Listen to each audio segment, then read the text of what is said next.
welcome back. Hope everybody's having a good Friday. I'm doing okay. First off, let's start off with the lippy because it's matching my shirt today. It's a repeat, and it is from the Dollar Tree where I went the other day. It's the Mariposa Matte Lipstick for you guys who have not seen it. And my goodness, look at what one swipe does. For a cheap lipstick, this is really good. To be honest with you, I was expecting it to be garbage, but even after filming, it didn't leave those things in the corner of my mouth like the normal lipstick does. So I'm down. I'll go get more colors.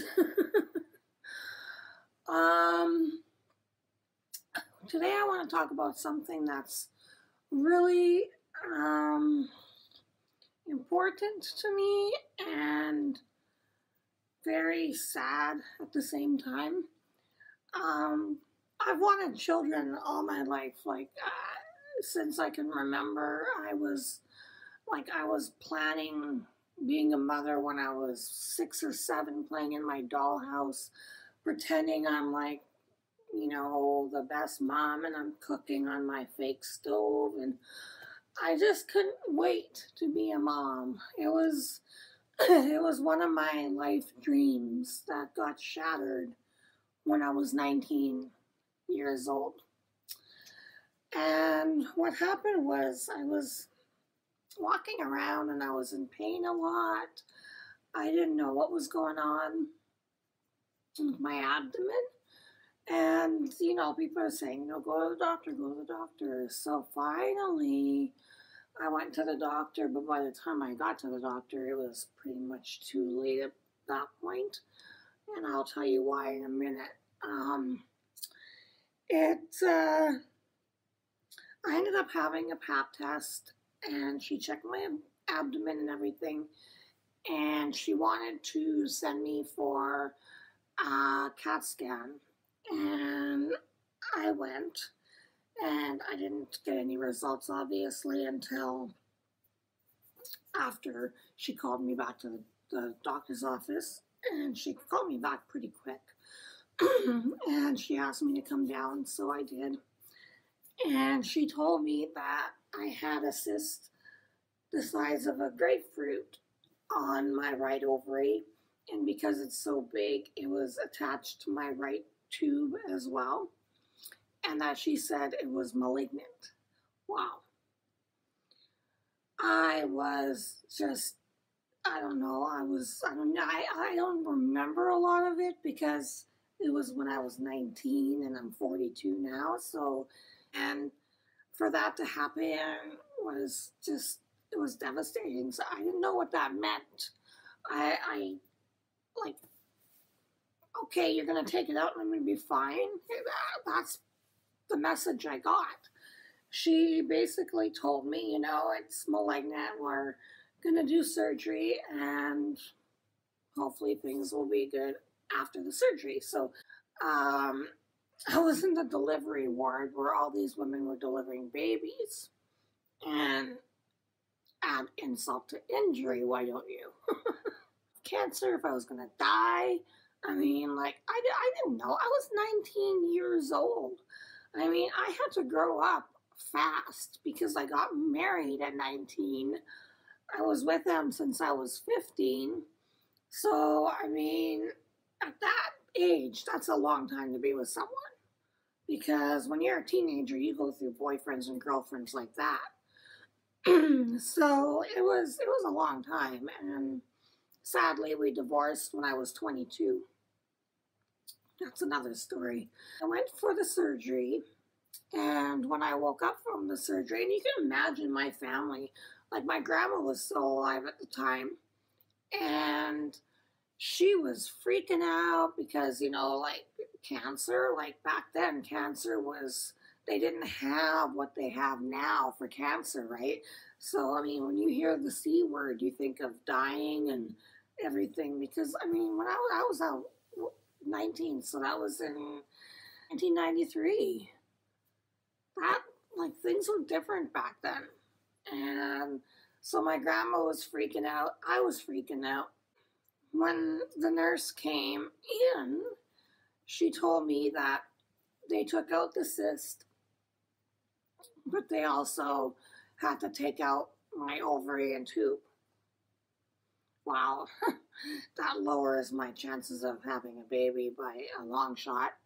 I said, well, what about the cancer? Is it gone? And she was looking at me like I had 3 heads. I'm like, she's like, what are you talking about? And I said, well, my doctor, she said that the cyst was cancerous. It was malignant. No, it wasn't. She said it was benign. I'm like, what? You're kidding. I waited like however long the span was. I can't remember. It wasn't too long, but it was long enough for people to be scared. Like, I'm talking maybe a month or 2. I mean, yes, I should be jumping for joy at this point, but you put my family and myself through hell for months because we were thinking I had cancer and that I'm not gonna, like, what's gonna happen? Am I gonna die? Am I gonna live? Are they gonna be able to take it out? Like, what?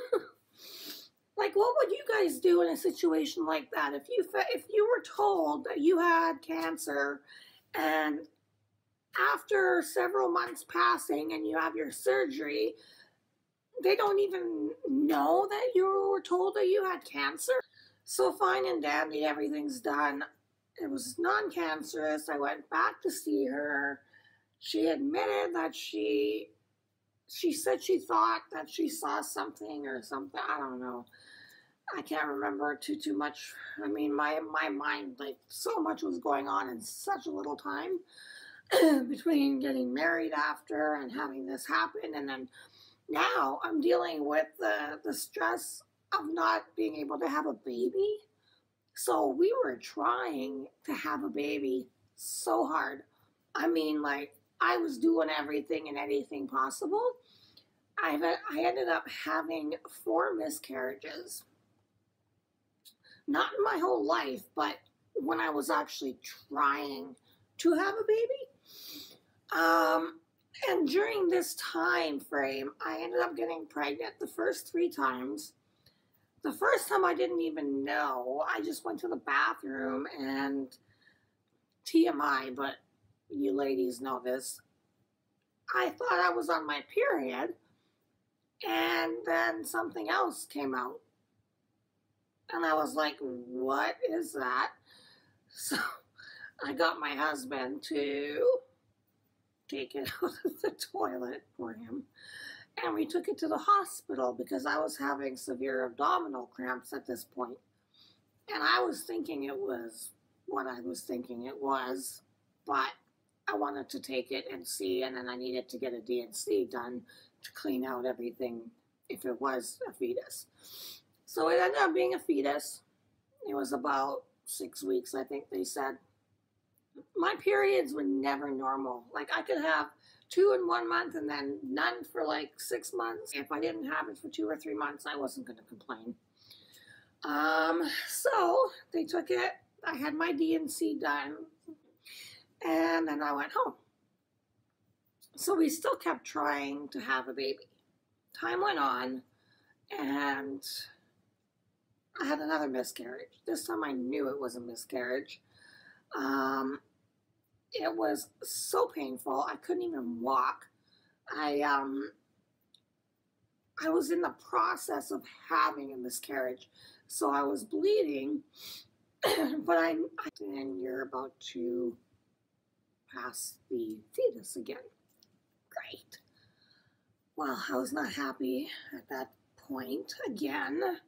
Going through the same thing, D&C. Pain was excruciating this time, though. The first time, I didn't even know it. This time, I knew it, like the pain. Any girls getting, like, period cramps, you know that they're painful. Well, times that by 100, like, it was insane how much pain I was in. So they did the DNC, everything, sent me home. And then I had another miscarriage about 4 or 5 months later. I was at work, and so again, I go to the hospital. And again, it's a miscarriage. By this point, I was just devastated. I'm thinking, okay, well, like, why does it keep coming out? And they were telling me that it could be that my uterus is not strong enough to carry a fetus more than a certain number of months, and that's because my uterus is weak. I mean, I did have surgery to remove a tube and an ovary, so I only have one of each. The one that I have is covered in little teeny tiny cysts that are all benign. Like, I get my normal pap tests and everything every year, and they're just all over it. So I mean, for me to be able to have a baby is pretty much 99% no, 1% yes. So by this point, I'm just like, I'm devastated. I'm crying all the time. I'm upset. I mean, I went home from the hospital that time, and I said, this is the third time. Like, okay, like, what do we do? Let's just stop trying. Let's just let nature take its course. So we did that, and time went on. And I was feeling kind of like off, and I wasn't bleeding or anything, but I don't know, I kind of felt weird. So I went and got a pregnancy test, and it tested positive. And I haven't been bleeding or anything, and no pain. So I'm like, okay, I gotta go to the doctor now. I gotta go now. I wanna check, make sure everything's okay, and if I am, like, what do I do? So I went, and I was like panicking, and then my husband came with me, and we're like, okay, I just had the pregnancy test. Like, what do I do? Like, I had 3 miscarriages already. I don't want to miscarry this one. Can you please, like, do whatever you have to do, check? And so I did a urine sample, and they took blood, verified that I was pregnant.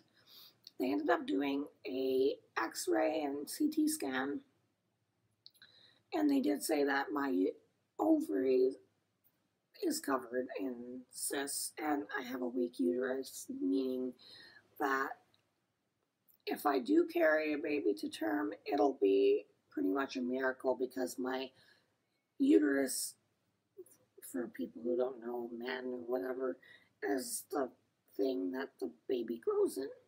And for it to sit in there and not fall out, basically, for 9 months, it's not going to happen. It would be a miracle, he said, if it did, because as soon as it hits a certain amount of months, it just gets, when you have to make a comparison, when you have a balloon and you fill it with water, and you keep filling it with more water, and it gets longer and longer and longer until it can't hold any more water, and it goes poof all over the floor, right?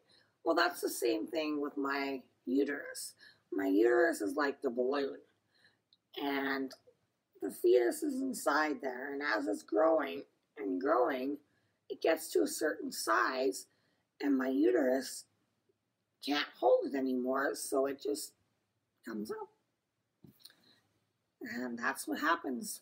So I talked to the doctor, and I said, like, what do I do? Like, I want this baby. We've been trying so hard to make sure that this,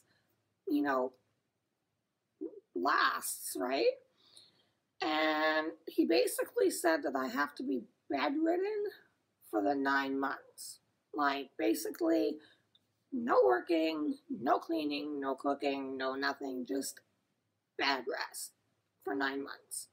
And with any luck, that'll make it so the uterus, when I stand up, if I'm not up, because my job was on my feet all the time, right?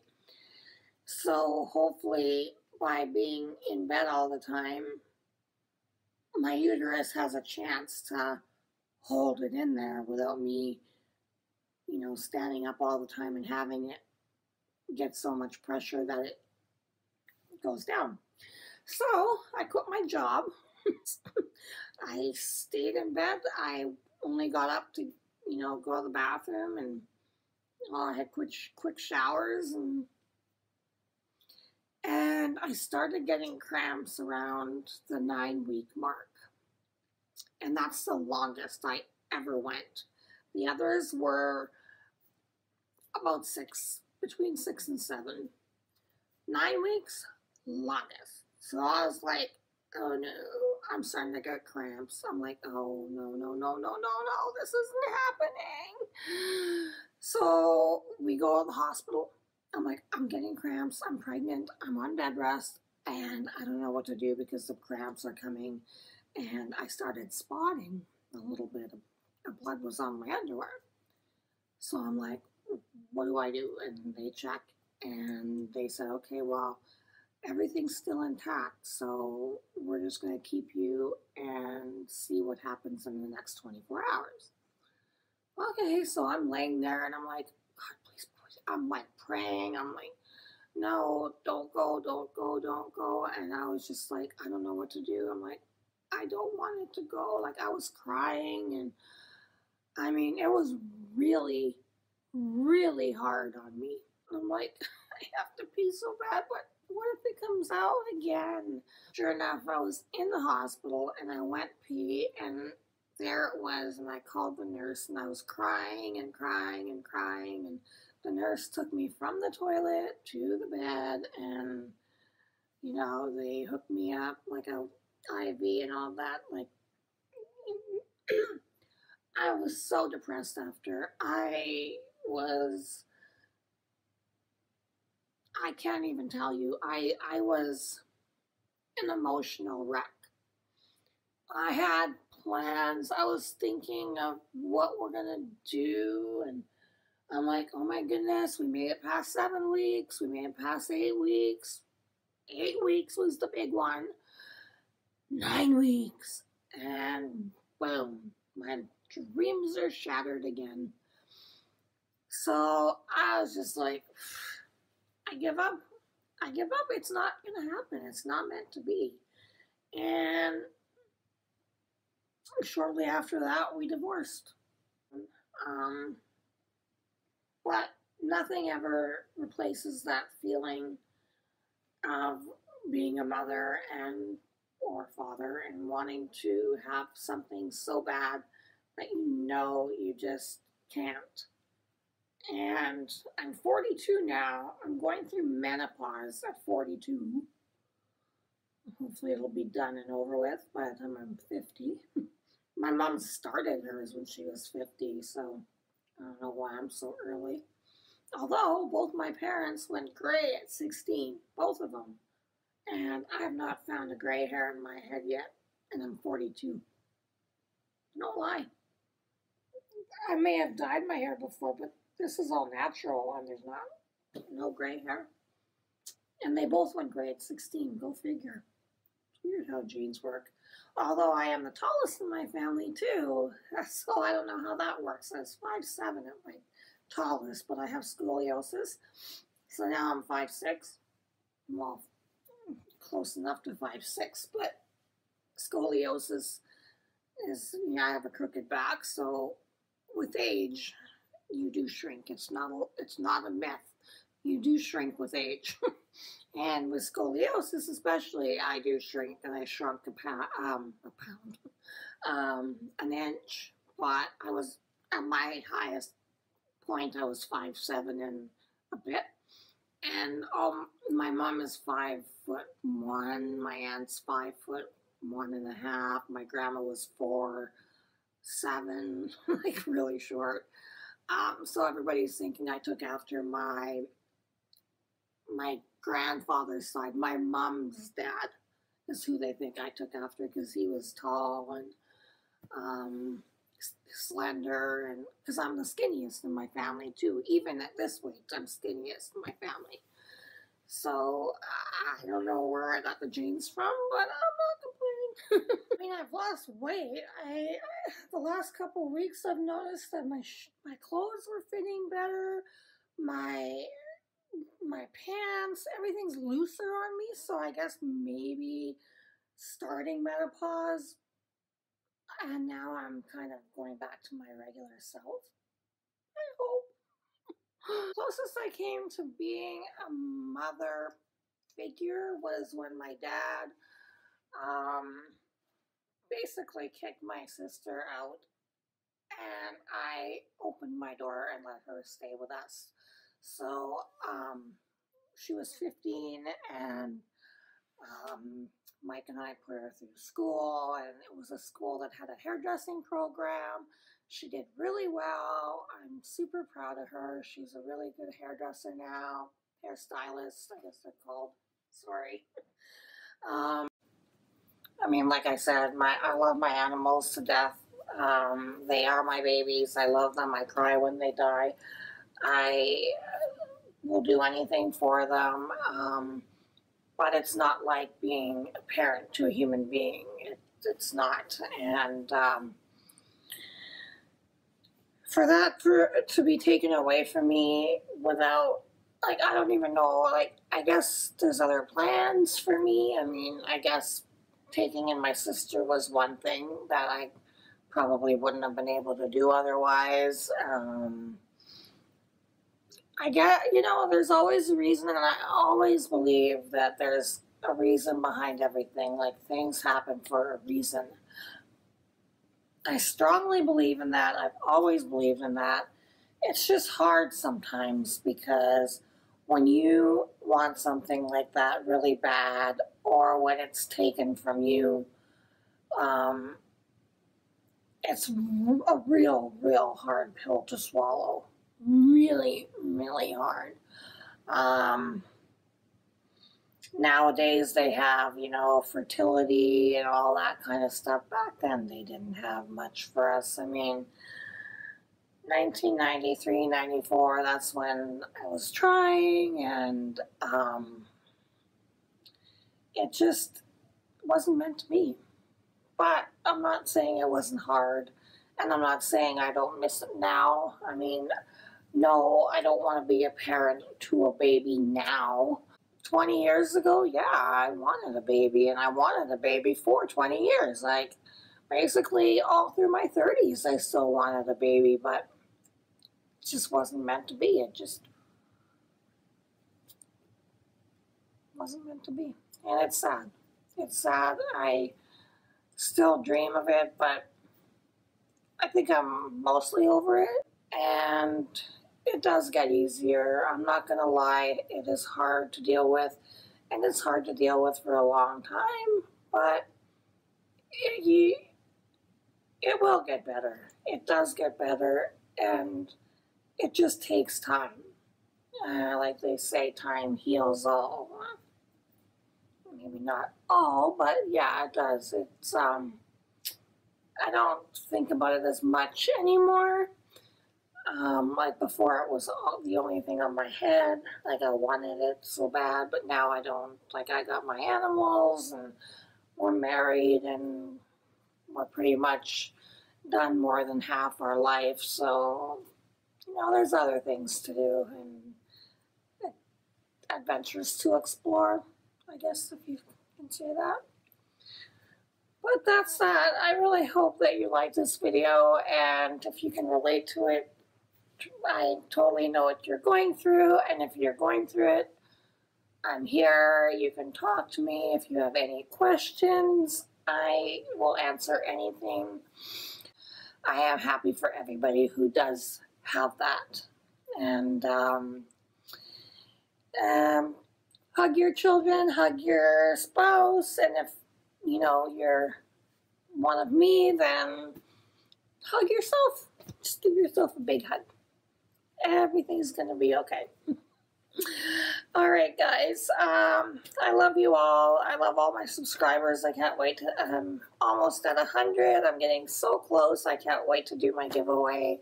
You guys are fantastic. Every single one of you. I love you all. I love your comments. I love commenting back to you. So Thank you so much.